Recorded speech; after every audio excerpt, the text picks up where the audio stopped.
Fighting back against the people who maintain the system. This is the CORAPRO broadcast with Jay Outlaw. All right, let's get right to it. Don't have a whole bunch of time, and I don't want to be here very long, so let's just get right to it. Bring the music down.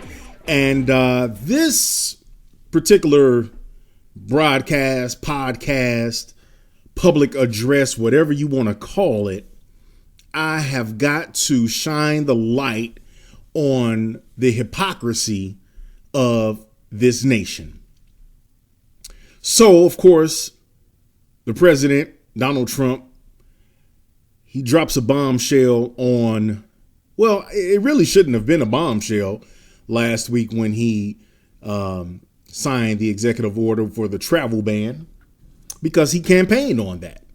He did exactly what he said he would do, which, whether you agree or disagree, here's one thing that the rest of you politicians out there could learn from.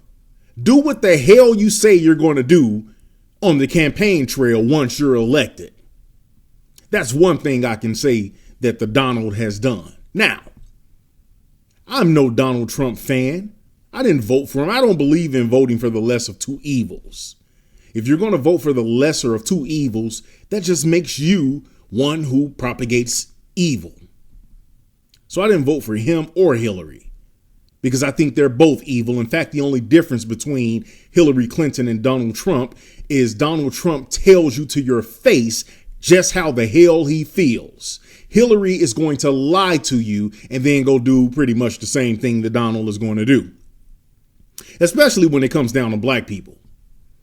Now, I don't necessarily know that their policies are the absolute same, because I don't think they are. But I do know that neither one of them can really truly be in the best interest of black people. And that's based on their records. Now, that being said, whether you agree or disagree with the travel ban, it should not have been a shock.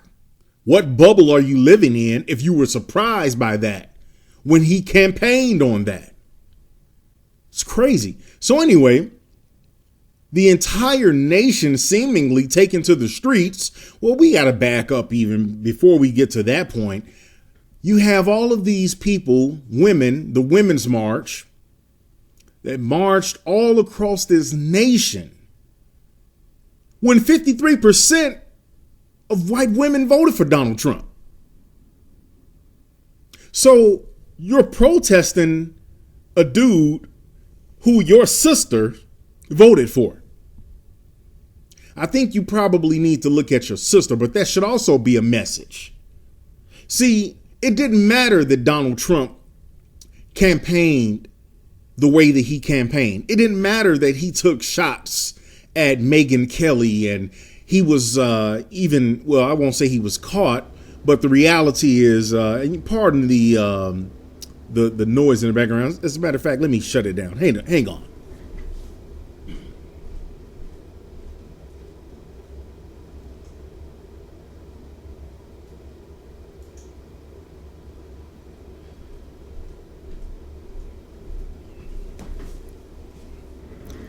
All right, pardon that noise in the background. It'll go off in a second. But the reality is, it didn't matter that Donald Trump was the victim of private conversations being released to the public in which he bragged about being able to basically do what he wants to do and have his way with women. Just walk up to him and grab him by the you-know-what. So many women still voted for him. What does that tell you? These women, in their minds, they were on code. These women saw themselves as white first, white nationalists to be exact, first, women second. The very thing that I'm trying to get black women to understand, you have to be black first. I don't care if you are a same gender loving woman. I don't care if you consider yourself a feminist woman. Well, yeah, because now they say men can be feminists too. Miss me with that foolishness. But I don't care what you see yourself as. Anything outside of your skin color has to become second to your skin color. Because the LGBT community, and I'm speaking of LGBT members who happen to be black, you are not ever being discriminated against. And 99% of the time, I would doubt it very seriously if you're ever discriminated against because of your sexuality. But I will say the first thing that someone notices about you is your skin color. And most likely your discrimination is based on race, not sexual orientation, not gender, any of that. But see, every other race on the planet is on code, except for black people. And you could see that by the way white women voted in this last election. Majority of them voted for Donald Trump.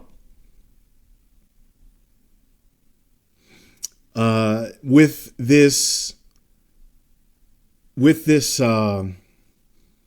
travel ban, everybody's pouring out into the streets. Massive demonstrations. And I have never seen these type of demonstrations in my lifetime. But massive demonstrations nationwide to stand up against what they call an injustice. So you know what that tells me? It confirms something that I've been saying for a long time. Only black people are confused about racism. Because the world, well, the nation, and even the world, because there are protests going on in other countries about what's going on here. But the nation knows what to do about injustice. This nation knows how to stand against injustice. So I don't ever want to hear, well, we just have to figure it out, and we just have to figure out what to do, and we just don't really know how to handle. No, you know what to do. So what we see is the nation does not like what it's seen in terms of the treatment of immigrants, legal as well as illegal. Got to get on that sanctuary city thing too. But legal as well as illegal. The nation does not like how those of the faith of Islam is being treated. The nation does not like how, which I don't really ever see this, but apparently it must exist because there's always, this stays in the forefront of the social justice culture. But apparently there's a lot of homophobic, which I would love to have someone to really, in truth, help me to understand what does it mean to be homophobic. But apparently that a lot of that is going on, and the nation doesn't like it. But yet at the same damn time, you have all of these victims of race soldiers masquerading as cops, being shot down, being choked out, being hanged in prison or jail cells. And there's no real outcry. There's no sustained movement. Like literally, they're reporting on the news right now that there are groups that are committing to showing up to Mar-a-Lago in Florida, Donald Trump's estate down in Florida. I think it's like near West Palm Beach. I think it's in Palm Beach. But you got people committing to coming down there and protesting every time he's there. And that's definitely one of his favorite spots. He loves his estate down in not West Palm Beach, but in Palm Beach. So if they have that type of stamina, that type of commitment to agitate every time that man is down there, that tells you they know what to do and how to behave when they oppose something. So the only thing that I can deduce is that America does not have a problem with black people being brutalized by race soldiers masquerading as cops. Black people, the rest of the country has no problem with images of you lying on the lawn, shot to death by some race soldier masquerading as a self-appointed neighborhood watch captain.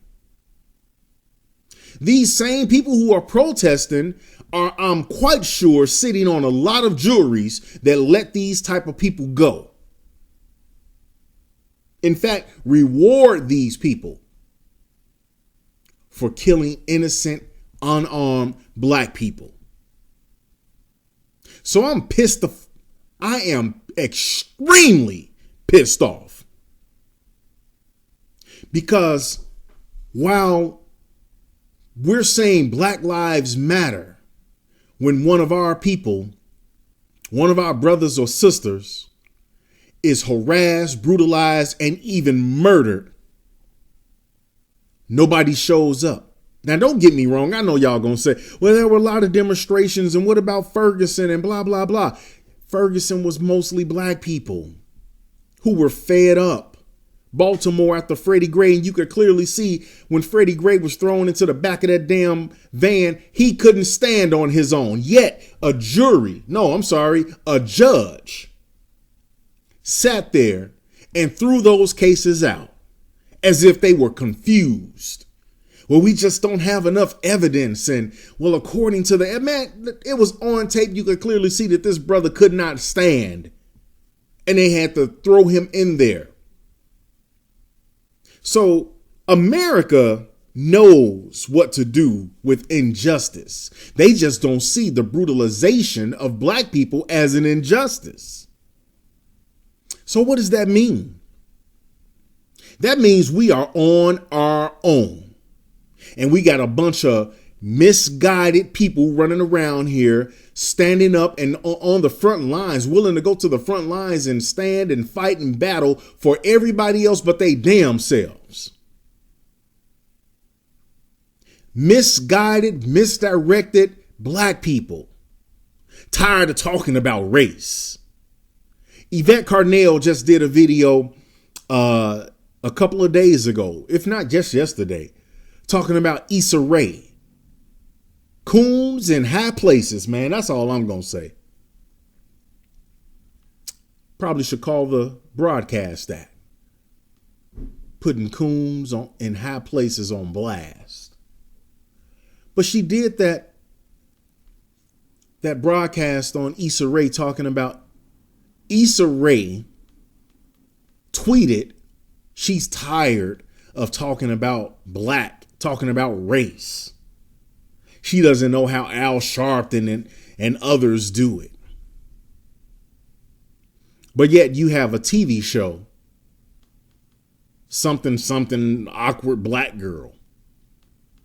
So it's cool for you to market yourself as that to sell to black people. But when it comes down to dealing with real issues, oh, you tired of talking about race. But you can get out here on Twitter and tweet in defense of immigrants. Talking about we all immigrants. No, the hell we are not. And let me tell you something, black people. Immigration only hurts you because you already at the bottom of the damn pile. We got the highest unemployment rate nationwide. And in every industry that you take a look at, immigrants are taking those jobs. Now, I'm not hating on them. I'm just saying black people need to wake up and understand what you call yourself out here fighting and speaking up for. You probably should start doing more speaking up for your damn self. Let other people handle their battles, because when you getting shot down in the street, when you're being gentrified all over the doggone nation, ain't nobody speaking up for you. This is where we are. We are on our own. Patti LaBelle told we on our own. Of course, that's not really what the song was talking about. However, it's the 2017 meaning of Patti LaBelle's On My Own. That's where we are, black people. We are on our own. Jason Black is releasing Gentrified, Ethnic Cleansing, American Style, drops this month. If you are in a city where that movie is being premiered, you need to get there. Harold Washington Culture Center in Chicago, February 18th. Get your tickets. I'm getting mine. If we don't bond and band together as intelligent black society, the coons are going to lead us to the damn gas chamber. But the truth of the matter is there will be no gas. There will be no gas chamber this time. They're just going to, just like the policy towards black people has been benign neglect for the last 50, 60 years, it's going to be benign genocide. You really won't notice it unless you're really paying attention. But it'll be happening all the time. All the time. Black people are waiting for an Adolf Hitler figure to emerge and declare, I'm going to exterminate all black people. I keep saying the Holocaust was not called the Holocaust while it was happening. It was not called the final solution in the media while it was happening. That was in retrospect. The Trail of Tears was not called the Trail of Tears while it was happening. You're not going to get a memo to tell you to wake up. This is what's happening to you. It's just going to happen. And people are going to write about your ass in history. And guess who writes? The winners. The winners write history. So your story is going to be written long after you're gone, while you're sitting here waiting on somebody to announce what they're going to do to you. They're already doing it. We're already in the middle of a trail of tears. We're already in the middle of a damn final solution. And you can't see it. Because too many of us would rather go have a good time. Let's just go. I mean, black people, oh my God, we're so lost. We're divided by religion, which none of these religions have insulated us from white supremacy. None of these religions have helped us to raise our status, but we're divided on that. And then they keep coming up with more denominators that we just fall right into. Well, I'm a woman. I'm LGBT. You know, I mean, I'm feminist. I'm middle class. They throw any type of thing at you to divide you, and you just fall for it. Meanwhile, the band plays on. And the band is that group who holds the power to be able to make laws, make rules or rulings that are not in your favor. So America knows what to do about injustice. The question is, what does America deem as unjust? And apparently gentrifying and murdering and brutalizing black people is not seen as injustice to mainstream America. We are on our own.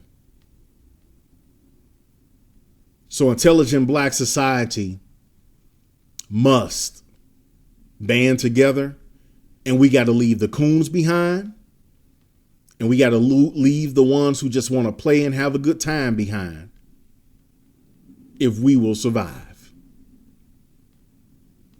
That's the broadcast today, CORAPRO. Counter-racist program, baby. That's what this is all about. Till I hit your back, be one, family. Fighting back against the people who maintain the system. This is the CORAPRO broadcast with Jay Outlaw.